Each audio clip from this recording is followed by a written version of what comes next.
धैर्य और बलिदान का जीवंत प्रतीक भी है। ये मेरे लिए बड़ी खुशी की बात है।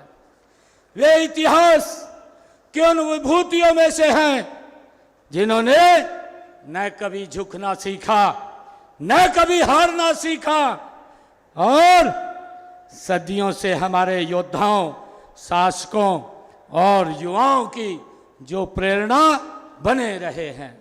मुझे खुशी है आज भी जब वीरता व देशभक्ति की बात होती है तो यही कहा जाता है कि योद्धा व देशभक्त तो महाराणा प्रताप हुए हैं, इस बात की चर्चा होती है। मुझे ये भी खुशी है कि महाराणा प्रताप जी का जो 1544 ईस्वी में मेवाड़ के राजा उदय सिंह के घर उनका जन्म हुआ। वे महान योद्धा महाराणा सांगा के वे पौत्र थे। वैसे वीर परिवार के अंदर उन्होंने जन्म लिया है। मुझे खुशी है कि उन्हें वीरता अपने महान दादा को इसे विरासत में मिली और इसी बलबूते पर उन्होंने जीवन में 20 युद्ध लड़े। कोई एक युद्ध नहीं लड़ा भाइयों, 20 युद्ध महाराणा प्रताप ने लड़े हैं। उनका जन्म ऐसे समय में हुआ जब भारत की गौरवशाली संस्कृति को नष्ट किया जा रहा था। लोगों की धार्मिक भावनाओं को ठेस पहुंचाई जा रही थी। ऐसे समय में महाराणा प्रताप का जन्म हुआ। ऐसे समय में उन्होंने 1572 में मेवाड़ की गद्दी पर उन्हें बैठाया गया। इससे पहले उनके पिताश्री जो राजा उदय सिंह जी जो मेवाड़ के गौरव को बचाने के लिए लगातार वो संघर्ष करते रहे हैं।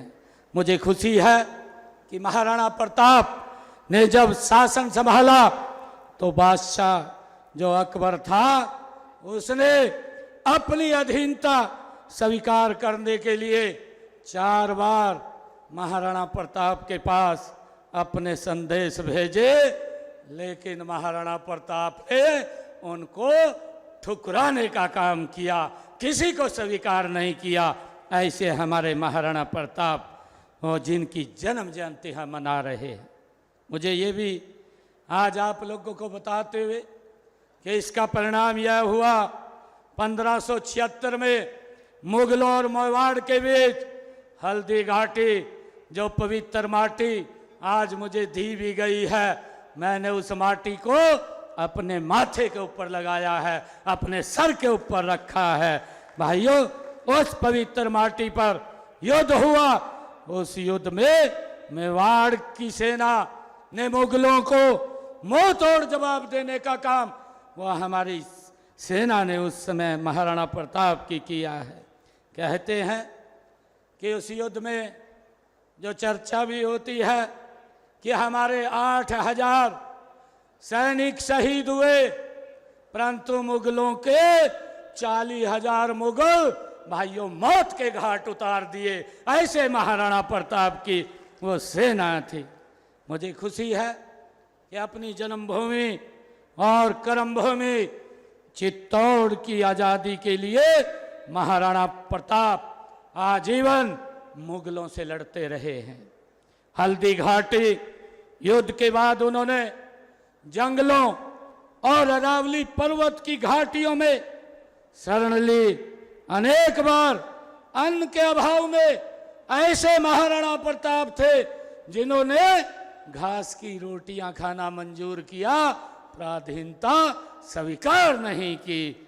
भाइयों, ऐसे महाराणा प्रताप थे। उन्होंने कभी हिम्मत नहीं हारी। उनके इस संघर्ष को मैं नमन करता हूँ, मैं प्रणाम करता हूँ। राष्ट्र कवि दिनकर जी ने उनके बारे में कुछ शब्द लिखे थे। राष्ट्र कवि दिनकर जी ने कहा था, सूख रही है बोटी बोटी। ये राष्ट्र कवि दिनकर जी के शब्द हैं। सूख रही है बोटी बोटी, मिलती नहीं घास की रोटी। गढ़ते हैं इतिहास देश का, गढ़ते हैं इतिहास देश का, सहकर कठिन समय की मार, नमन उन्हें मेरा सतबार, नमन मेरा उन्हें सतबार। भाइयों, महाराणा प्रताप 12 वर्षों तक अकबर जैसे महत्वाकांक्षी और असीम साधनों वाले शासक से वो लड़ते रहे हैं। इस दौरान दिवेर, खिमसर और राकेम की लड़ाई में मुगलों को हार का मुंह देखना पड़ा और उन्होंने अपना खोया हुआ क्षेत्र मुगलों से वापस लिया। भाइयों, हमें खुशी है। मैं आज मित्रों एक बात कहना चाहता हूँ कि महाराणा प्रताप जी का जीवन हमें संदेश देता है, हमें संदेश देता है जब तक स्वाभिमान तब तक स्वाभिमान से जीते हैं। ये हमें महाराणा प्रताप का जो जीवन है वह हमें संदेश देता है। तब तक आत्मा है तब तक जीवित है। हल्दी घाटी का युद्ध सिर्फ एक युद्ध नहीं था, वो एक विचारधारा का वो युद्ध था। एक और थी अजय दिखने वाली मुगल साम्राज्य की शक्ति और दूसरी ओर अकेला योद्धा जिसने जंगलों में कष्ट सहन करके अपनी मातृभूमि को झुकने नहीं दिया। ऐसे महाराणा प्रताप वो यशस्वी तेजस्वी थे। भाइयों, मुझे आज मैं एक बात और कहना चाहता हूँ। मैं आप लोगों से इस बात को हमने विचार भी करना चाहिए, इस बात के बारे में हमें सोच करके इसको आगे भी बढ़ाना चाहिए। मैं एक बात कहना चाहता हूँ कि हमें अपने इतिहास को स्वदेशी नजरिए से नहीं देखना चाहिए। विदेशी नजरिए से हमें अनेक बार पराजित ही दिखाया गया है। ये कहा गया है इतिहास के अंदर कि हम हारे हैं, जबकि हम हारे नहीं हैं। वीर महाराणा प्रताप के मामले में ऐसा दिखाने की कोशिश की गई है। इतिहासकार मानते हैं कि हल्दी घाटी के युद्ध में कोई विजय नहीं हुआ, कुछ तो अकबर को विजय ही दिखाते रहे हैं। भाइयों, लेकिन युद्ध में महाराणा प्रताप विजय हुए हैं। वहां एक तरफ अगर हम देखते हैं मुगलों की 85,000 की सेना सैनिक थे और वहीं दूसरी तरफ अगर हम देखें महाराणा प्रताप के 20,000 सैनिक जिन्होंने मुगलों को धूल चटाने का काम किया है। भाइयों, ये राजपूत सेना थी। मुझे खुशी है कि इसलिए आज हम अपने इतिहास को स्वदेशी नजरिए से हमें देखने की जरूरत है, आज आवश्यकता है। विदेशी नजरिए में तो भ्रामक तथ्य प्रस्तुत किए जाते हैं। उदाहरण के तौर पर अगर हम बात करें, आर्यों को दिखाया गया था इतिहास के अंदर कि भारत पर आर्यों ने आक्रमण किया।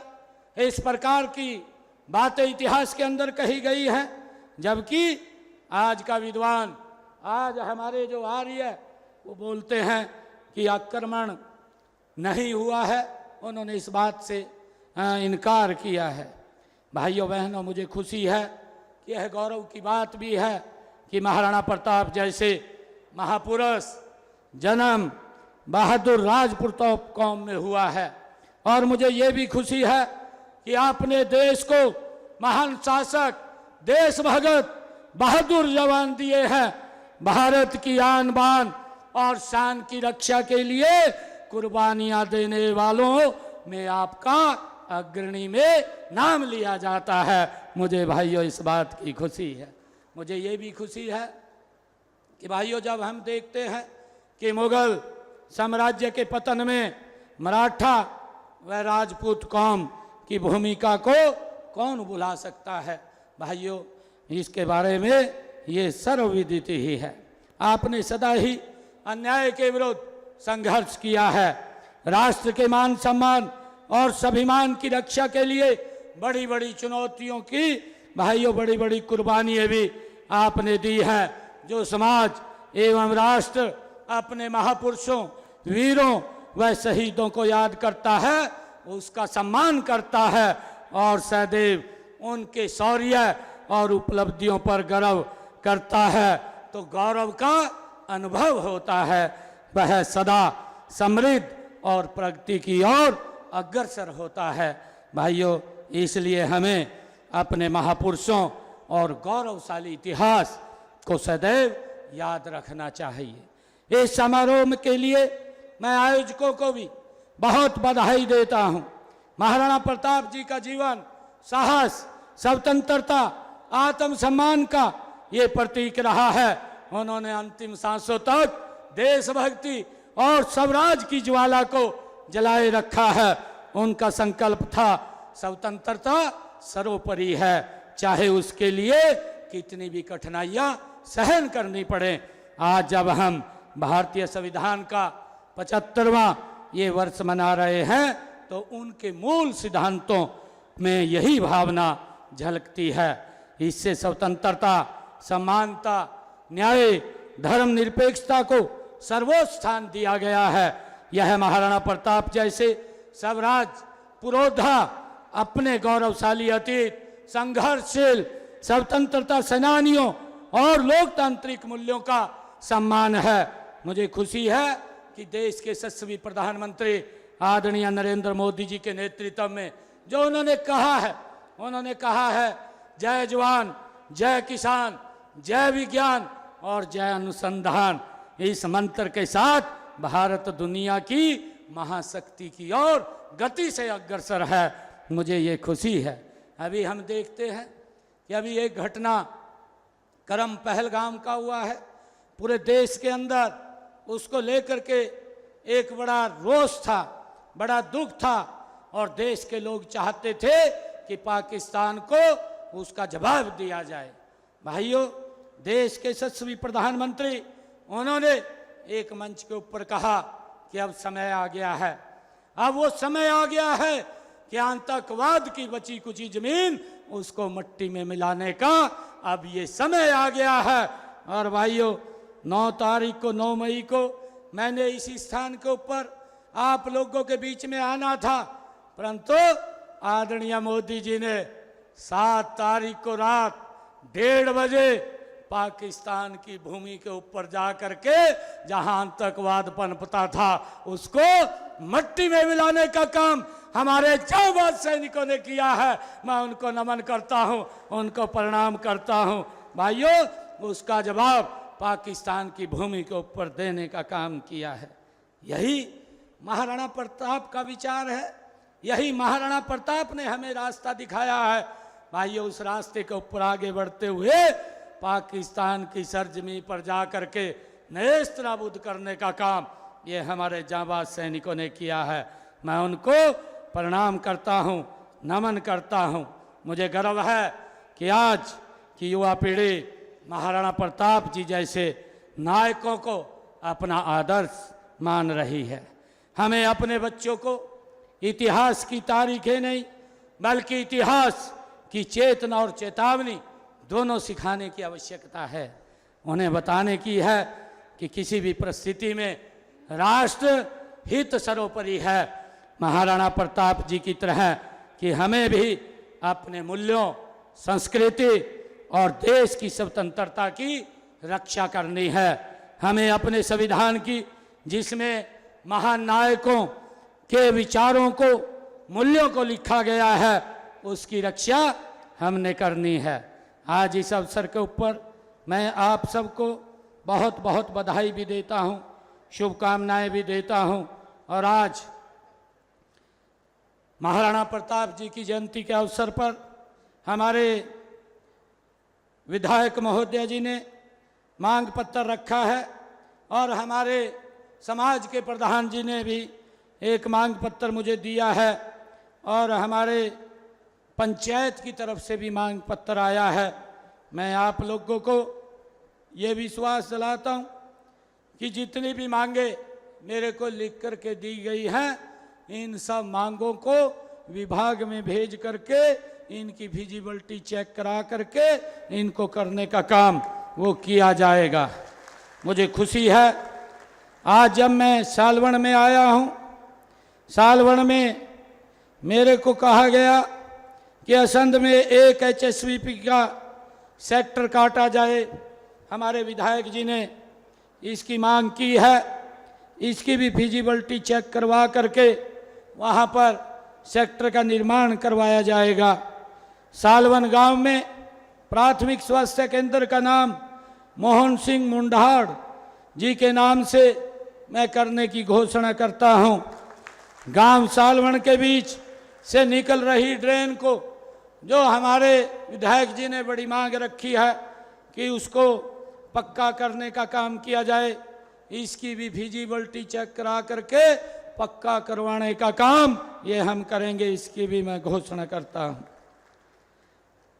विधायक जी ने एक और कहा, असंध में महाराणा प्रताप धर्मशाला बनवाने के लिए मैं 21 लाख रुपए देने की घोषणा करता हूं।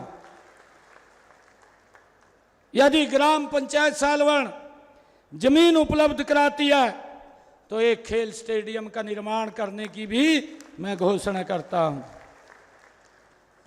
असंध विधानसभा के लिए, क्योंकि आज ऐसे महान व्यक्तित्व की जयंती के ऊपर हम एकत्र आए हैं, असंध विधानसभा क्षेत्र की 54 सड़कें जो 186 किलोमीटर बैठती हैं, उनके लिए 88 करोड़ रुपया स्पेशल रिपेयर के लिए मैं देता हूं। ये जुलाई तक इस काम को पूरा कर लिया जाएगा।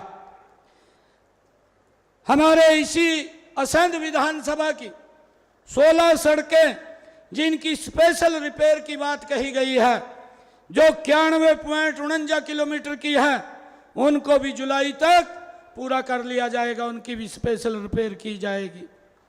और 41 सड़कें और हैं जो 123 किलोमीटर की है, उन सब की रख रखाव के लिए, क्योंकि वो अभी एजेंसी के अधीन है, उसके तहत उनको ठीक करवाया जाएगा। करनाल से असंध जींद सड़क को 4 लेन करने, जो आदरणीय विधायक जी ने कहा है, करनाल असंध रोड गांव जुंडला व जलमाना में बाईपास के कार्य को भारत सरकार को भेज करके इसको भी जल्द पूरा करवाया जाएगा। विधायक जी ने जो असंध बाईपास के सुदृढ़ीकरण के लिए कहा है, इसके लिए असंध बाईपास के लिए मैं 9 करोड़ रुपया देने की घोषणा करता हूं, उसको भी हम जल्दी पूरा करवा लेंगे। विधायक जी ने कोहन से असंध रोड की स्पेशल रिपेयर करने की बात कही है, इसके लिए मैं 34 करोड़ 37 लाख रुपया स्पेशल रिपेयर के लिए देने की घोषणा करता हूं, यह भी जल्दी पूरा हो जाएगा। विधायक जी ने कुछ सामुदायिक भवन बनाने की बात कही है। विधानसभा क्षेत्र में जो भी लिस्ट हमारे विधायक जी देंगे, उन सब के लिए मैं अलग से 5 करोड़ रुपया देने की घोषणा करता हूं, जो सामुदायिक भवन यहां बनने हैं। और असंध विधानसभा क्षेत्र के विकास कार्यों के लिए मैं अलग से 5 करोड़ रुपया और देने की घोषणा करता हूं। भाइयों, गुड़गांव की जमीन की बात विधायक जी ने कही है, क्योंकि अभी ये कोर्ट के अंदर पेंडिंग है, इसका अभी फैसला नहीं आया, और ज्यों ही उसका फैसला आता है, मैं आज महाराणा प्रताप जी की जयंती के अवसर पर एक बात कहता हूं, वो जमीन समाज को वापस दे दी जाएगी। आज मैं आप सबका दिल से बहुत बहुत धन्यवाद करता हूं, और आप सबको मैं बधाई भी देता हूं। ये महापुरुष, ये हमारा इतिहास है। मुझे तो गर्व है, अपने केंद्रीय मंत्री पूर्व में जो हरियाणा प्रदेश के मुख्यमंत्री रहे आदरणीय मनोहर लाल जी के ऊपर, जिन्होंने इस व्यवस्था को खड़ा किया। नहीं तो पहले अपने परिवार के महापुरुषों का ही ध्यान करते थे, भाइयों किसी और का ध्यान नहीं होता था।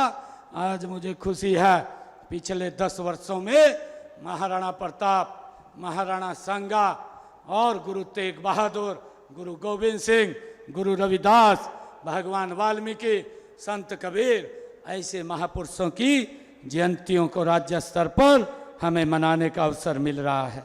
मैं आप सबको आज इस अवसर के ऊपर बहुत बहुत बधाई देता हूं और मुझे ये कहते हुए कि आज की इस अवसर के ऊपर, क्योंकि वीर सपूत महाराणा प्रताप जो चित्तौड़ और हल्दी घाटी जैसे स्थान आज भी हर भारतीय के लिए वे वीर तीर्थ स्थल हैं, वीर तीर्थ स्थल हैं। भाइयों, हम उनको प्रणाम करते हैं, उनको नमन करते हैं। महापुरुष पूरे राष्ट्र की धरोहर होते हैं। उनका महान व्यक्तित्व हमें देशभक्ति, देश सेवा, आपसी भाईचारे और एकता की महान परंपराओं को और अधिक मजबूत कर बनाने तथा प्रदेश को विकास में महत्वपूर्ण योगदान देने के लिए प्रेरणा देता है। आइए इस अवसर पर हम संकल्प लें कि राष्ट्र के प्रति समर्पण भाव को और गहरा करें, अपने कर्तव्यों का ईमानदारी से पालन करें और भारत को 2047 तक ये विकसित राष्ट्र बनाने की दिशा में मिलकर के आगे बढ़ें। आप सब इतनी संख्या में आए हैं, आप सबका मैं दिल से बहुत बहुत धन्यवाद करता हूं। एक जोरदार जयकारे के साथ आप सबका धन्यवाद करता हूं। भारत माता की, भारत माता की। वीर शिरोमणि महाराणा प्रताप, वीर शिरोमणि महाराणा प्रताप। बहुत बहुत धन्यवाद। जय हिंद, जय भारत, जय भारत माँ।